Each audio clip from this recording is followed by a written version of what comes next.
xidig Axmed Biif ayaa wax ka weydiinaya qoyskeeda xidigta lagu wado in dhawaan ku dhawaaqdo ka fariisiga ciyaaraha heerka caalami ee Yurub geeyo. Laacibkan labiska ku dhiban ayaa adeegsanaya lacagaha waalida ee kaga soo xarooda xamaaliga dekada Sharjah, taasoo rajabeel weyn ku ah xidiga ceerta ku qanacsan ee Deyo, kaas oo dhowr jeer ku fashilmay soo xirigelinta laacibadan sii dhuminaysa tayada baasaskeeda saqbarka habeenimo.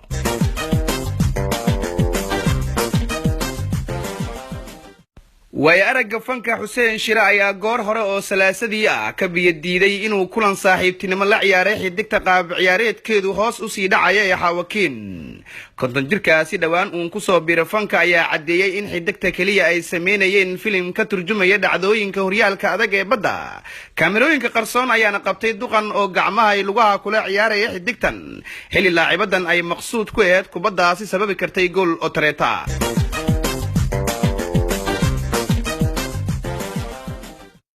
bal markana maxaa xalay ka dhacay magaalada Nairobi? sida uu ku soo waramayo wariyaheena Nairobi xidigaha Hodan Cabdiraxmaan Mursal Muusiye Nimcaan Hilaac ayaa xalay ciyaaray kulan taageero la'aan ciyaar ka dhacday Nairobi Stadium. fashilka xidigtan isku haysata Dali Sports ayaana loo aaneynaya qootadii ay uga tagtay stadiumka Alta, laakiin Garissa Sports ayaa qoraysa in kooxda NLF ay ka dambeysay fashilka gameka maadaama laacibiinta la tacaalayay jaarka qolalkooda ka biyadiideen in heesta NLF ku furaan kulanka xalayto, taasoo sare u sii qaadi doonta cadaadiska xidigahan kaga imaanaya milkiilayaasha leh dhismaha ay ka degan yihiin magaalada Nairobi ee dalkaasi Kenya.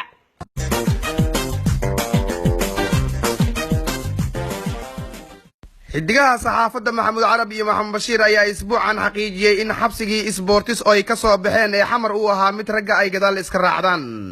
inkastoo aanan hayn xogta arrintaasi foosho xun, haddana la Gazzetta dello Sport ayaa aaminsan in haddii ay dhawoodo xogtaasi ay halis weyn ku jirto qaab ciyaareedka xidigahan Italy uga soo safra Holland si muuqaal uun ay u duubaan.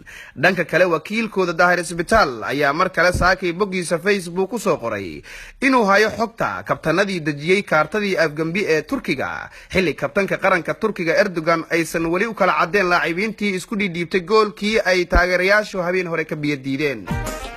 markana u diyaar garooba xubintani baafinta.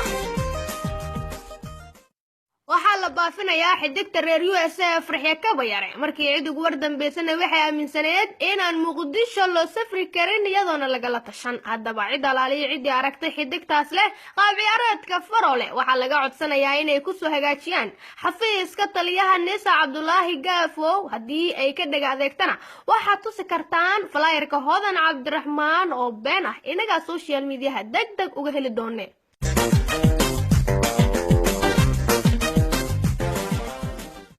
waxaa la baafinayaa laacibka Abuukar Cawaale Qaadiid markii cid ugu war dambeysana wuxuu aaminsanaa in Ingiriiska uu isagu qaadka ka joojiyay. haddaba cid allaali cidii aragtay xidigaasi qaylaadiisa la dhuunta waxaa laga codsanayaa inaysan ka aaminin warkiisa. haddii uu shaki kaaga jiro xogteedana waxaad saq dhex u geyn kartaa qalanjo iyo qaad isagaa qaadka hore ka dafi doone.